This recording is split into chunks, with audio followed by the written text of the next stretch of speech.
I want you to close your eyes for a second. Picture this. You're standing on a dusty road. The year is 33 AD. You just watched a man, a carpenter's son, from a village of maybe 400 people. He got executed publicly, shamefully, brutally by the most powerful empire on earth. His followers scattered. His inner circle had gone into hiding. His movement had no headquarters, no funding, no army. It's over, right? Wrong. The story had just begun. 3 centuries later, the Roman Empire that killed him tore down its own gods and replaced them with his name. In 313, the Edict of Milan was issued by Constantine, and although Christianity was not declared the state religion, as some have stated, it did make Christianity a recognized religion, and it was legally protected. So let's take a journey together through time. Did religious zealots get lucky, or was this the most dramatic reversal in the history of civilization?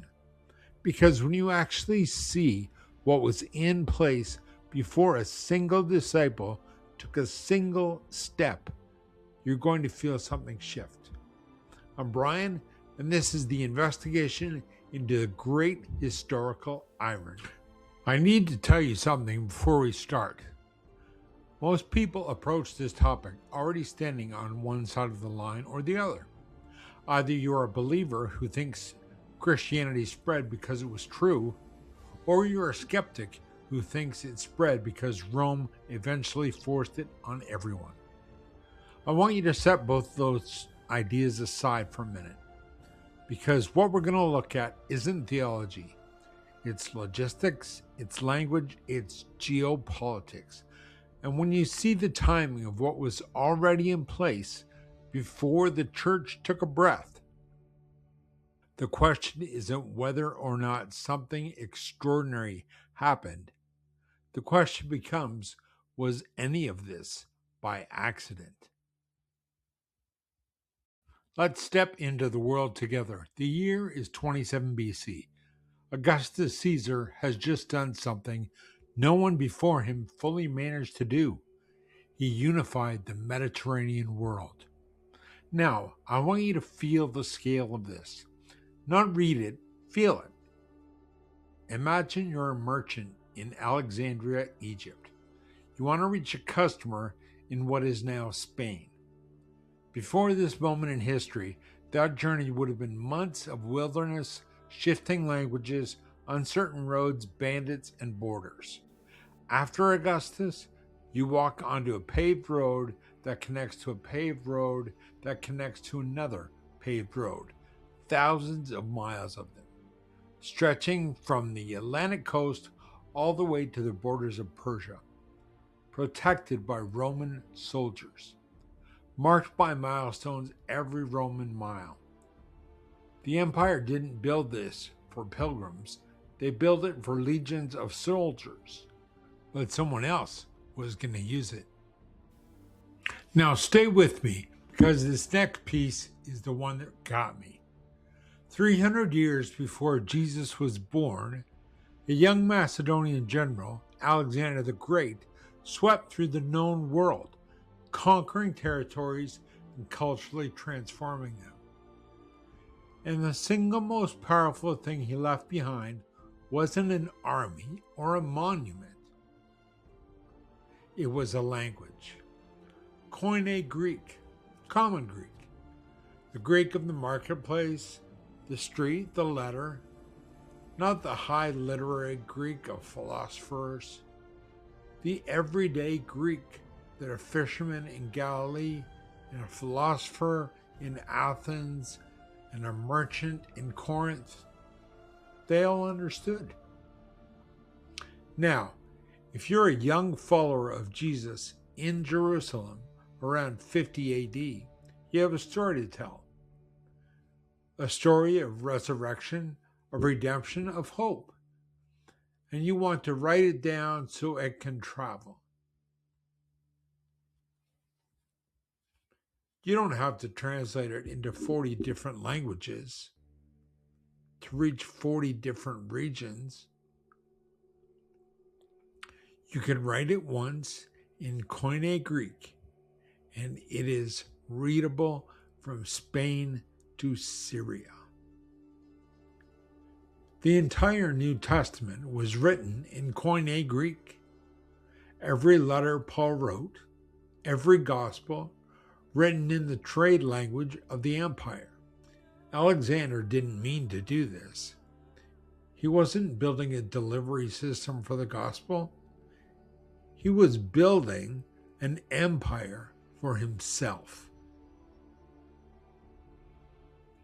But when the moment came for a message that needed to reach the world was ready, speaking the same language. You can't manufacture this kind of preparation. Was it another puzzle piece of coincidence? This is where the danger comes in. The year is 64 AD. Rome is burning. Nero needs someone to blame. He points at the Christians. And what follows is something that he hoped would break this movement forever. Believers are arrested, covered in pitch, and lit on fire for Nero's garden parties. Christians were literally thrown into the Colosseum to be eaten by ravenous animals. All they had to do to stop this was to change their story. They didn't. In fact, when people saw this loyalty, they also turned to belief in Jesus. Some families flee, communities scatter, and leaders go underground. By every historical logic, this is the end. But here's what nobody in Rome understood about the thing they were trying to destroy. You can't scatter fire and expect it to go out. The book of Hebrews was written to people in exactly this moment. Believers clinging to their faith under threat of death.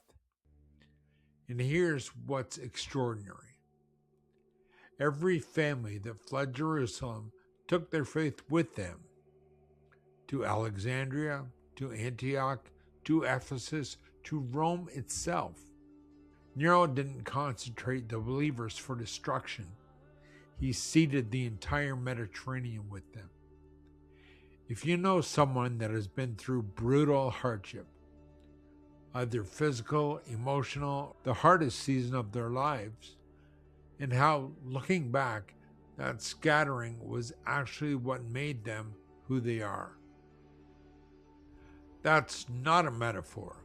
That's a pattern written into history. Rome thought they were eliminating a movement. They were actually doing the exact opposite, and they had no idea.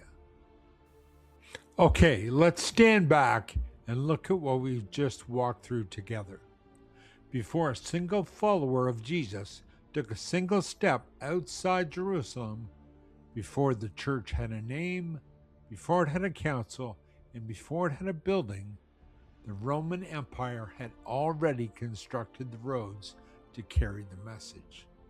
Alexander had already established the language to communicate it, and the persecution that was designed to end it would scatter it further than any planned mission ever would.